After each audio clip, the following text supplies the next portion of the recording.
How to change your billing info on Fiverr. If you would like to change your billing information on Fiverr, it is very simple to do so. Basically, all you have to do is simply open your browser, go to fiverr.com and make sure that you log into your account. Once you log into your account, this is the type of information that you will see, where all you have to do is click on the profile icon located at the top right. Then you'll find an option that says billing and payment. Now remember, we're talking about only changing our billing information, right? Like our addresses or our number and so on, right?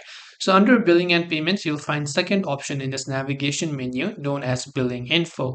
So you want to simply go to billing info, and when you go to billing info, here you'll see a couple of options which you can choose to update it. So obviously now you can also go ahead and then change your company name, your country, your state or your region, whatever else it is right here. And once you've done that, you can also enter your address or street or POB, whatever else it is that you prefer, the city, as well as the postal code that you have over there. And once you've done that, you can enter your tax ID.